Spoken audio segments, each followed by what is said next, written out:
morning, everyone. I'm Lenora Bresler. Welcome to the January 2nd, 2017 edition of the Bible, Delight in the Details.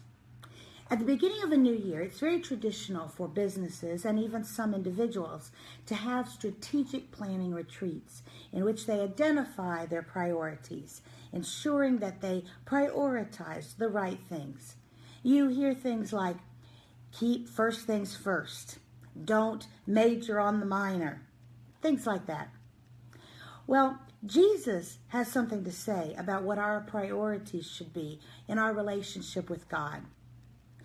In the book of Matthew, chapter 22, verse 37, Jesus responds to a question that was asked to him. What is the greatest commandment? And right off the bat, without hesitation, he began to quote from Deuteronomy chapter 6, verse 5. He said, "You will love the Lord your God with all of your heart and with all of your soul and with all of your mind." This was a quote of Deuteronomy 6:5. You shall love the Lord your God with all of your heart and with all of your soul and with all of your strength. Rewind. Did Christ misquote the Old Testament? Did he forget what Deuteronomy 6:5 said? Hardly likely. What did he do? Why did he say mind instead of strength?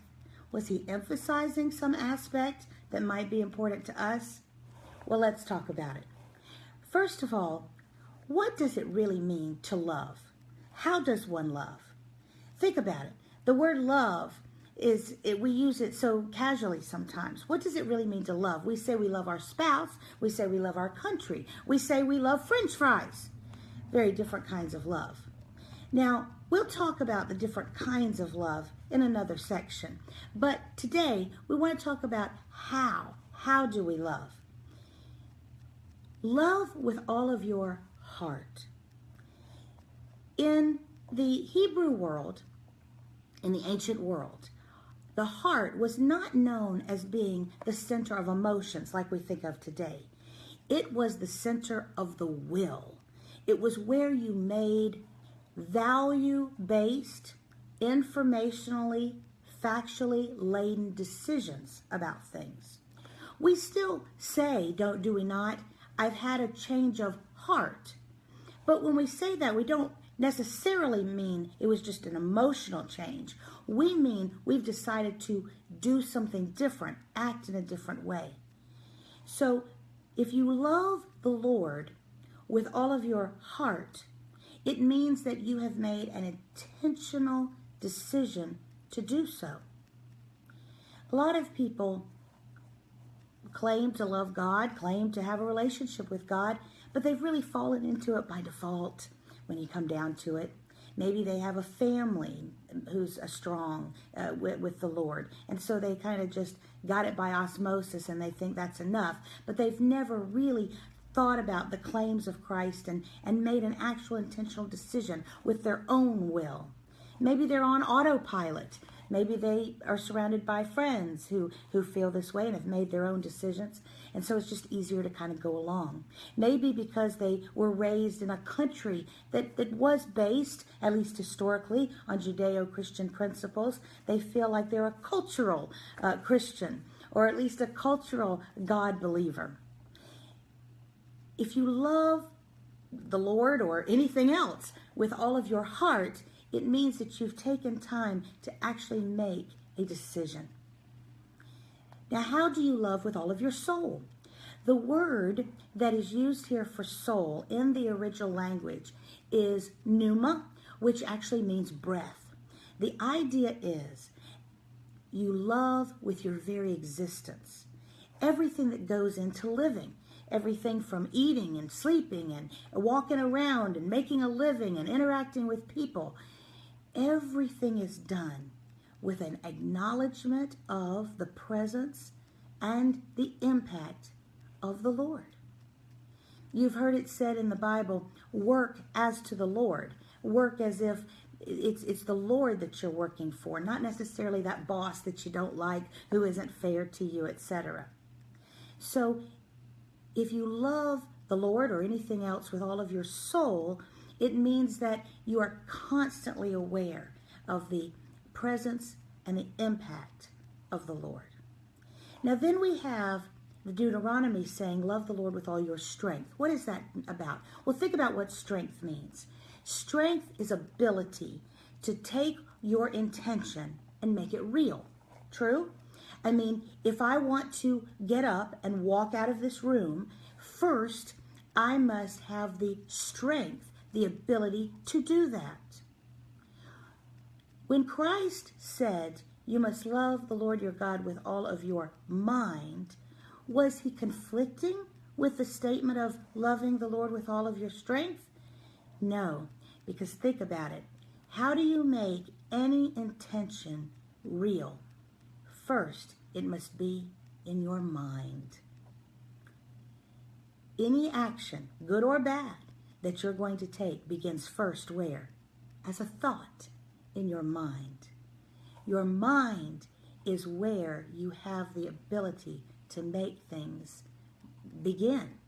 And so it is the seat of your strength. It is the beginning of your ability to do what you claim you want to do. You know, Jesus really emphasized this, if you'll remember, so many times. He talked about how it is what you think that is so important. And he was blowing people's minds by reading their minds all the time, right?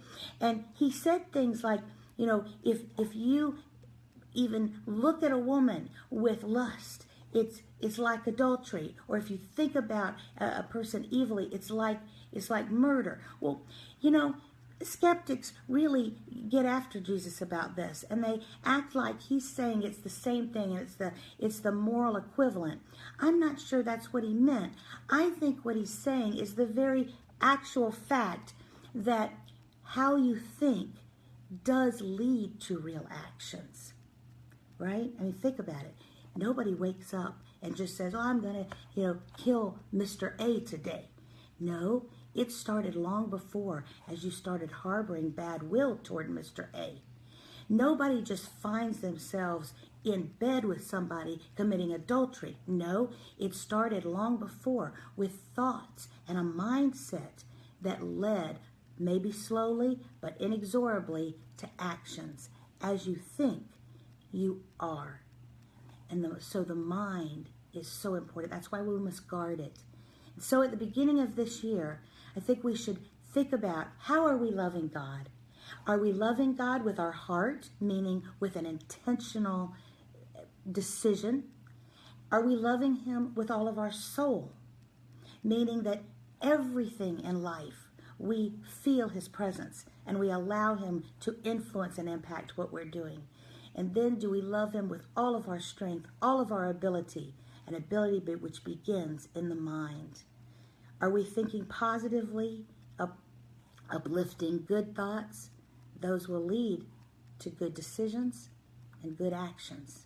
If you're always pessimistic and jaded, if you always feel, even if there's justification for feeling that you're always unlucky and you're always mistreated and things are always going bad, it will lead inexorably to that strength of mind making you do things that will lead to even more grief.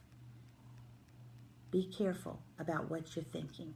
It will give you the strength to do either good things or bad things.